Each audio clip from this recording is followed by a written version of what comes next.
Pledge allegiance to the flag of the United States of America and to the republic for which it stands, one nation, under God, indivisible, with liberty and justice for all.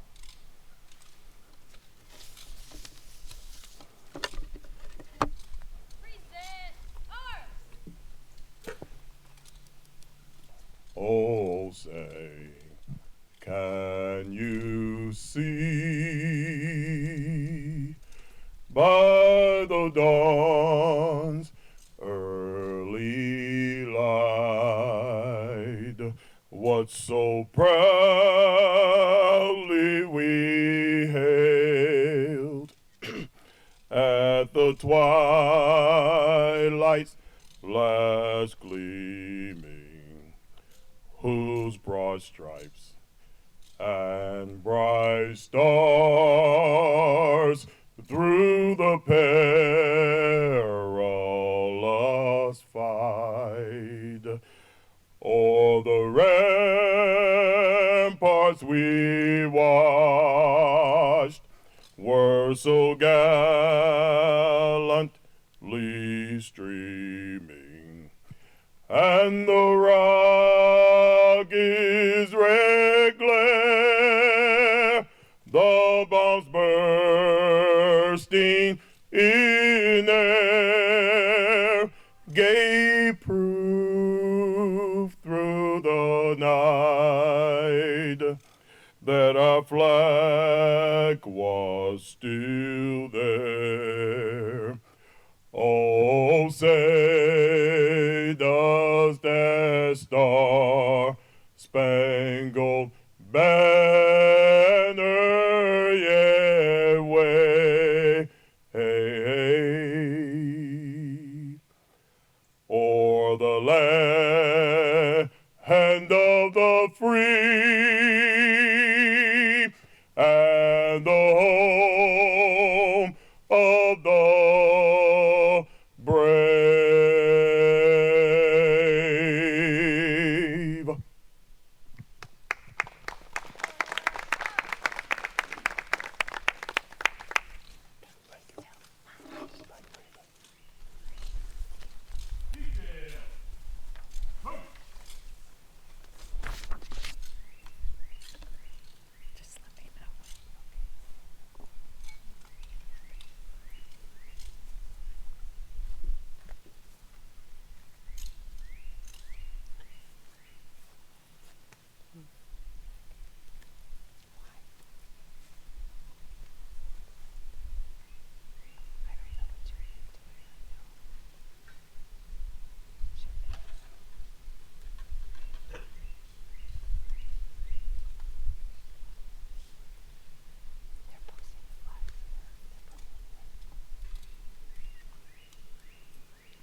please bow your heads for the invocation. Heavenly Father, please bless this special occasion of celebration. We are here to honor you and our DAR Minutemen ancestors. We give thanks for your continued presence and guidance to this organization and our membership for the 100 years. We pray for your continued blessings as we move forward to preserve and promote our history for those who follow. Amen. Good afternoon. I'm Carol Simpson. Welcome, everyone. Thank you so much to Deputy White for that beautiful rendition, and also to the Liberty Hall color guard. I bet you haven't had a color guard like that before.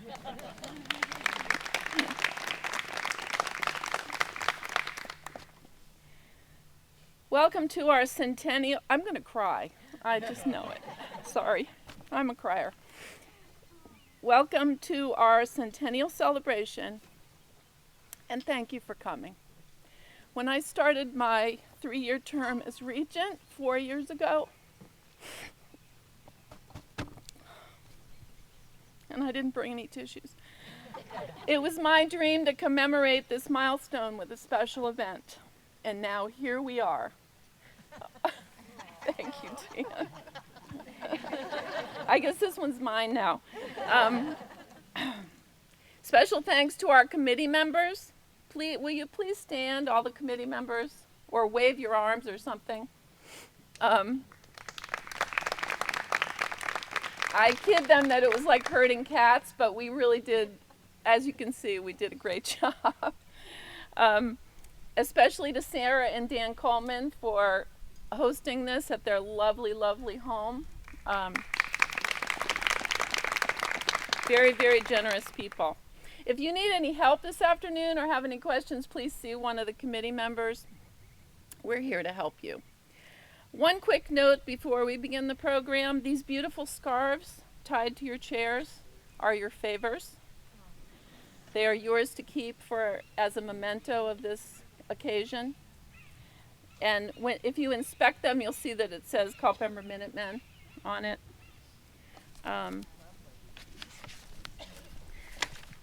This is a little bit off my, this was not on my planned comments, but we did just get a letter from the governor. So I'd like to read it. Dear friends, on behalf of the Commonwealth of Virginia, it is a pleasure to congratulate the Culpeper Minutemen chapter of the DAR, Virginia Daughters of the American Revolution, on your 100th anniversary.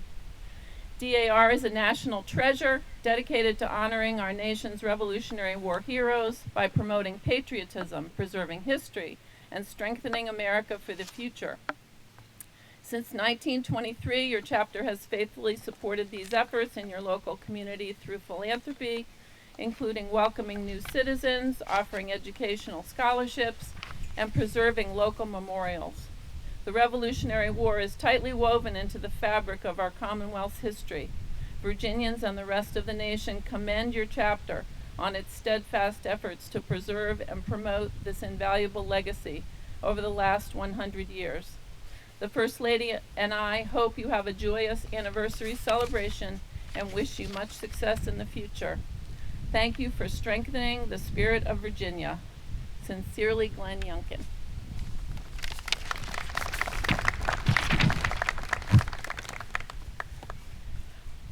Can everyone rise if you're able? I want to introduce some of our guests here today. We are thrilled to have many DAR and community leaders here today. And please join me in welcoming. And if you would just indicate your presence by a wave, I'd appreciate it. First Vice President General, NSDAR, Virginia Sebastian Storage. Virginia State Officers, and if you would hold your applause till the end, please. State Regent Lori Parker Nesbitt. State Organizing Secretary Victoria Delbaum. State Treasurer Kathleen Rue. I didn't see Kathleen. State Registrar Susan Dewing. State Historian Susan Walls, State Recording Secretary Adele Morris, State Corresponding Secretary Penny Comiskey, State Chaplain Robin Bagnall. Thank you, state officers.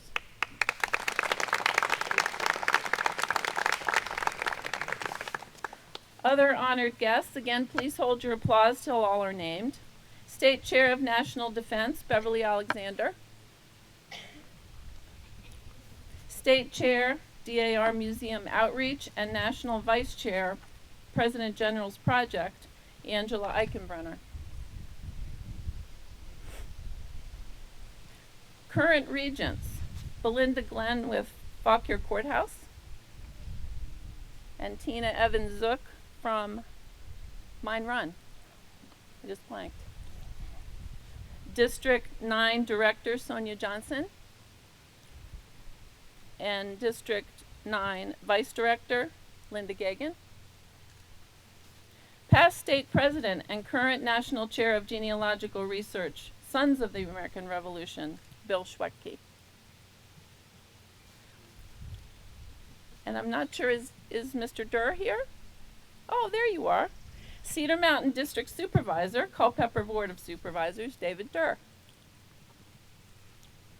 Have I left anyone out who wants to be introduced? Thank you, everyone.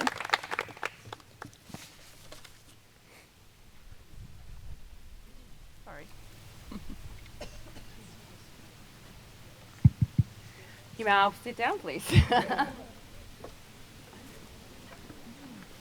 I just wanted to welcome you all to Liberty Hall. This is mine and my husband's place. Liberty Hall was established with a charter in 1710 to my 9th great-grandfather, Robert Greene. He came over to live with his Uncle Duff, William Duff, who was a Quaker and an incredibly successful land speculator, in about 1712. So he arrived here as an unmarried man, 17 years old, with his own property. He immediately came to this property, built a home, sort of a bachelor pad, and referred to it as Liberty Hall, where a man could be at his liberty. It was not about the American Revolution at all. So my husband likes to tell everybody that Liberty Hall is Virginia's original party house. Which is why, of course, it's appropriate that you're all here with us today. We're very honored that we could do this, and the weather obviously wants us to have this beautiful party. And my 9th cousin over there, Duffy Greene, and her mother, Mary Greene, they are all part of the Greene family. And you'll hear my other cousin, Berkeley, talk a little bit more about the Greene family, the ones that established Liberty Hall, and you can read in the program. We're very connected with the DAR, very much in the military, always served and been a part of the community. Robert Greene, who was my 9th great-grandfather, he was the sheriff of Orange County, because this used to be Orange County, and he served in the House of Burgesses. He was a vestryman for Little Fork Church and was always very involved. I believe everybody in all the generations down have all carried on that tradition of service and community. My husband and I, when we moved here, we decided that we wanted to kind of make Liberty Hall's mission to preserve the memory, manner, and method for generations. So that's actually our motto. It's on my husband's company patch on his shoulder. And you know, we raise sport horses here. We do equestrian sports and raise cattle, which is exactly what they were doing all throughout history. There's lots of advertisements and things for cattle and horse for stud here at Liberty Hall, and the racing results, things like this. So we're very proud to carry on that tradition. We still hot brand, so we still do all the things the old way. And we're really happy that we could carry on this tradition of hosting the DAR and having big events and making Liberty Hall into the party house that it was meant to be. So, welcome. And now, no, Berkeley. It's your turn, cousin. Oh no, it's all right. It's Virginia. She's not my cousin. can be. She might be, actually. Thank you so much. I'm Jenny Sebastian Storage. I'm the first Vice President General for the National Society Daughters of the American Revolution, and it is such a pleasure to be with you today and to thank you, Madam Chapter Regent, for allowing me the opportunity to attend your 100th anniversary celebration. This is truly a great accomplishment for your chapter to have thrived for an entire century. When you asked me to speak about the history of DAR, I knew I would have to greatly abridge the information. So I focused on our founding and our founders to give you a perspective of what an accomplishment that was. Let me set the stage a little. NSDAR was founded in 1890. What did that year actually look like? A bricklayer made $3.55 per day. A farm laborer $1.49 per day. Cotton was 5 cents a yard, and sugar was 30 cents a pound. A night at the Willard Hotel cost $2.50. And the 19th Amendment, granting women the right to vote, wouldn't be passed for another 30 years. Still, a small group of women came together and founded what is now the largest patriotic women's lineage society in the world. Let me tell you a little bit about the founding and our founders, the 4 women who made it happen. So what started it? At the general meeting in Lexington, Kentucky, on April 30th, 1890, the Sons of the American Revolution made its decision to exclude women from membership. The news media, being little different than it is today, went completely and immediately about its work to spread the news of this discrimination. Women's groups had begun to flourish at this time, and the idea of discrimination was the shot in the arm that these ladies needed. In only 6 short months, the Daughters of the American Revolution would be founded on October 11th, 1890, by 4 women, the founders. Who were they and how did they begin? The 4, Miss Eugenia Washington, Miss Mary DeShay, Miss Ellen Hardin Walworth, and Miss Mary Smith Lockwood, were single, self-supporting women. 2 were women, and 4 were women, okay, but 2 were widows and 2 never married, and 2 were from the North and 2 were from the South. They were enlightened women in the workforce at a time when the general feeling of society that a woman's place was limited to children, church, and kitchen. Mrs. Washington and DeShay worked for the government. Mary Lockwood was a published author and kept a boarding house. Ellen Walworth also wrote and gave lectures on parliamentary law. Intelligent, energetic, and able, from distinguished families, they used their connections to interest prominent women in their undertaking. It all began when Mary Smith Lockwood fired off her scorching editorial in the Washington Post, entitled Women of Honor, on July 13, 1890. Her most famous words were there no mothers of the Revolution? On July 29th, the first meeting of women interested in organizing met. However, Mary Lockwood was unable to attend. On August 9th, 3 women met, Miss Ellen Hardin Walworth, Miss Eugenia Washington, and Miss Mary DeShay. They met, adopted a constitution, proposed a tentative board of management, and made the decision to invite Caroline Scott Harrison, wife of President Benjamin Harrison, to serve as president of the new society. On Saturday, October 11th, 1890, a meeting for the organization of NSDAR was called. That was how they began. On February 27th, 1897, a resolution was passed at Continental Congress that declared Eugenia Washington, Mary DeShay, Ellen Hardin Walworth, and Mary Smith Lockwood the founders of DAR. But the resolution met with some controversy, as Mrs. Lockwood was not able to attend the organizing meeting on August 9, 1890. After some conflict, negotiation, and discussion, a compromise solution honored Mary Smith Lockwood as for service and the other three as founders. Mary Lockwood has since become what we call the PEN founder, P-E-N, because of her editorial. They all received their solid gold medals during the 7th Continental Congress, February 28, 1898. 3 medals are marked founder, and the remaining 4th medal is marked service.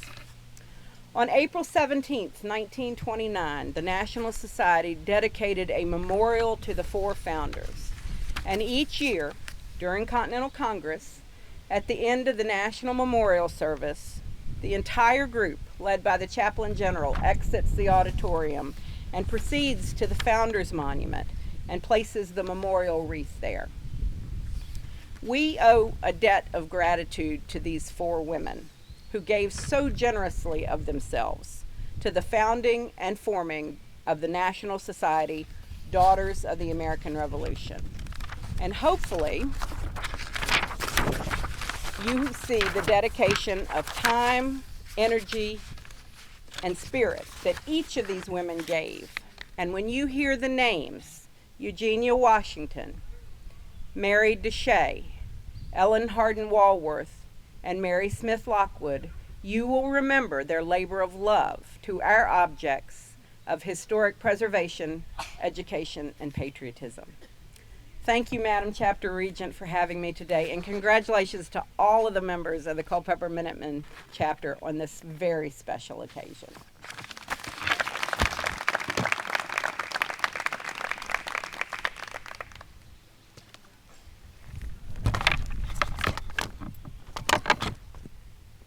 That was to keep my pages down. Good afternoon, ladies, and welcome to Culpeper. My given name is Berkeley Calfee, but my name I go by is Lovey, and I am the organizing regent of the Culpeper Minutemen chapter of the DAR, stepping out of the pages of history of 1923 when my friends and I founded this chapter. It came only a few years after women won the right to vote, so we were raring to move forward. We chose to be named after the original Culpeper Minutemen of 1775, who fought in the Battle of Great Bridge, the first Revolutionary War battle on Virginia soil. This was exciting history.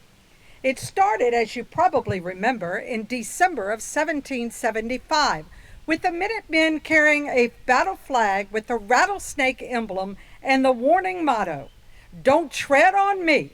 Give me liberty or give me death." The men wore green hunting shirts with the words "Liberty or Death" emblazoned in white letters that they carried in their belts the scalping knife and tomahawk of the Indian warrior.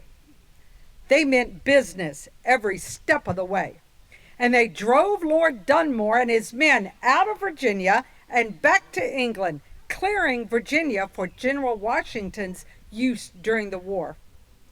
We busied ourselves learning everything we could from our SAR buddies, and a short 2 years into our formation, the Duncan family gave us a 20 by 20 parcel of land from their Catalpa farm for the purpose of erecting a monument to the Culpeper Minutemen. We struggled to make that happen, but we finally did. No project is too complicated for a group of determined women, and we hoped that the town of Culpeper would step in and assume the cost of maintaining the monument, and I think they finally did. I hear through my descendants, however, that the marker itself remains the property of the chapter. Our next major project was to erect a monument at the grave of Betty Washington Lewis in 1927. Betty Lewis was the widow of Fielding Lewis, a Revolutionary War patriot from Fredericksburg. She was also the sister of George Washington and had a tough time making ends meet after Fielding's death. Being a widow in the 1700s was no easier then than it is now in the 1900s. So Betty came to Culpeper to live with her daughter and died here in 1798. We were honored to rededicate the Betty Washington Lewis Monument in 1973 and had one of her descendants, NSDAR President General Mrs. Spicer, address our gathering. I heard from my antique grapevine that our modern day chapter members make time to clean and beautify her graveside each year. Rumor has it that the moderns also placed a bronze historic marker on the site. We also honor Philip Slaughter, one of the original Culpeper Minutemen, by placing an exhibit in the town museum in 1979. This inspired us to plan and host a genealogical seminar in 1986, which attracted 130 participants. Our next major project involved 3 county libraries where we placed DAR Patriot indexes and books on the Revolutionary War. Seeking to inspire residents, both young and old, we then expanded our resources to produce a brochure of monuments, markers, and plaques as a guide for Culpeper County. That was a gigantic task, especially for those of us in our senior years. But from the earliest days, historical research was our special interest, so we buckled our belts tighter and did our best. By 1997, when our chapter reached the ripe age of 75, I had retired and turned my duties over to the younger set. They hosted a tea, a traditional tea, I am glad to report. The next year, they did another unique thing. At the state conference, they presented the Medal of Honor to Commander Everett Alvarez Jr., the first U.S. pilot shot down in Vietnam. He survived not only that horrific ordeal, but also 8 years at the Hanoi Hilton. When the 50th anniversary of the Korean War rolled around in 2000, they arranged a luncheon for Korean veterans, featuring a speech by a veteran of that conflict. Do I remember his name? I'm afraid not. But I am certain that he had an outstanding record of service. Over the years, several of the good citizens named by the Culpeper chapter of DAR went on to higher honors. Culpeper's 2004 winner became the district's 6th top citizen, and the next year, the Culpeper candidate took state honors. It has also been reported that our DAR members clipped over 9,000 coupons in 2008 to send to military families stationed in Europe, and that we walked in the Culpeper's Independence Day Parade from 2015 to 2019 to distribute over 900 American flags to the onlookers. Tired feet and aching legs in the heat of July are DAR traditions and have no age limit. Culpeper also has the distinction of being the first county in Virginia to have a Charter of Freedom display, identical to the one in Washington, D.C. The Declaration, Constitution, and Bill of Rights appear in a combination of bronze, marble, and granite in our town park, accessible to all and crowned by flagpoles flying the American flag. NSDAR President General Denise Van Buren sent her congratulations. Present for the presentation were members of 4 chapters, our own Regal Regent Carol Simpson, Virginia State Regent Leanne Turbyfell, and it was a proud moment in Culpeper's long history. As a DAR chapter, we have a record of marking graves. Here's the list if you're taking notes. In addition to the grave of Elizabeth Betty Washington Lewis that I have mentioned, add the grave of Patriot Daniel Colvin of Culpeper in 1933. Then the grave of Patriot John Ford of Merrimack in 1936.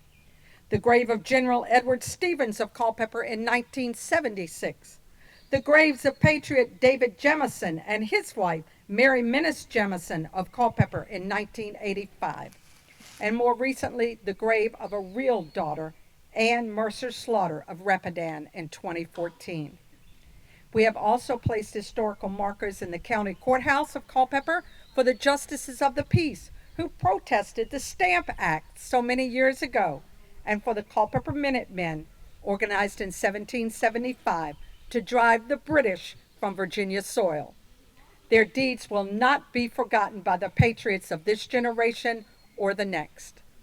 Join us today as we celebrate 100 years of achievement for American ideals. Thank you.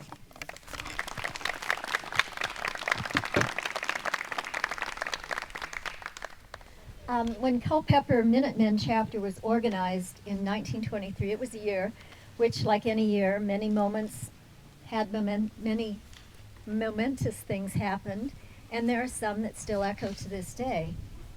In March, the first issue of Time magazine was published. In April, Warner Brothers Film Studio was formally incorporated in the United States, and the first Yankee Stadium opened in New York City. In October, and this is for you, Ginny, Roy and Walt Disney founded Walt Disney Company. And the hit song of the year was Yes, We Have No Bananas. And that will be your earworm for the rest of the day. And here was this new DAR chapter in Culpeper that from its beginning had a special interest in historical research, educational pursuits, and community cooperation. The chapter flourished and continues to do so till today. President General Pamela Edwards Rouse Wright says that the most tangible way that we embody the spirit of the DAR and our potential as an organization is by serving our communities in our mission areas of historic preservation, education, and patriotism. You get this. And this is what Virginia DAR is all about too. It does us very little good to just come to our meetings and keep ourselves and our good works under a bushel. We need to be out in our communities, helping with our schools, preserving our historical records and local landmarks, and celebrating the good, even as we remember the struggles that have been the United States of America. We were never a sure thing. Upstart, untrained colonists against the best trained army in the world, that's a long shot, and I know who I would have bet on.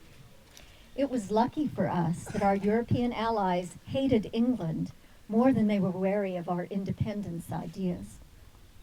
Spain, for instance, an old foe of England, was, in view of its own colonies in the New World, which were not as nice as our colonies, was reluctant to support or be seen to support the American cause.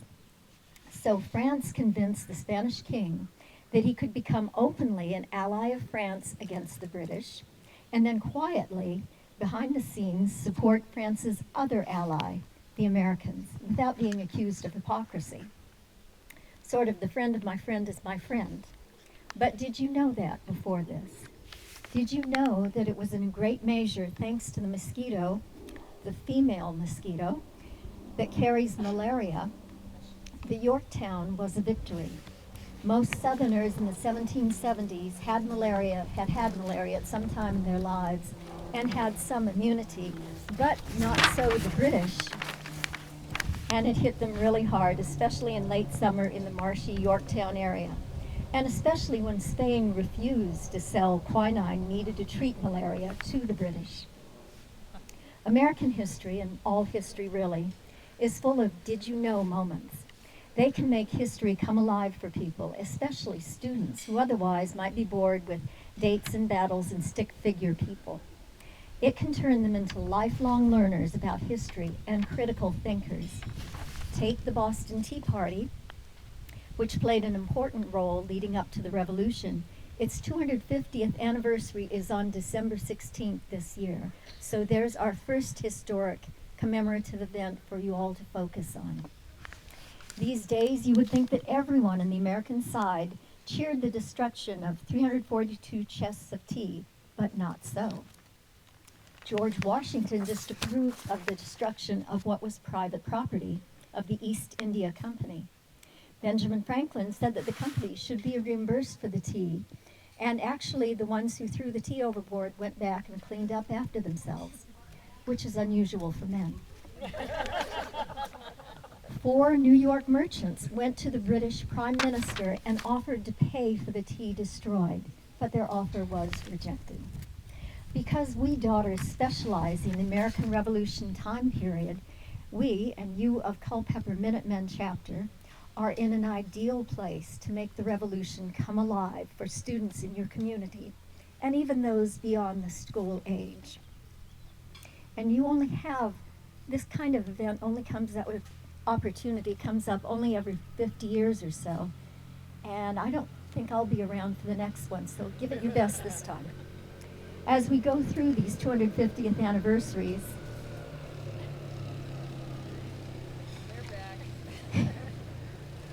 in the next few years, do what you can to make your community aware of what happened, when, and where. You could create lifelong learners, and that would be a tremendous gift to the community and to our country.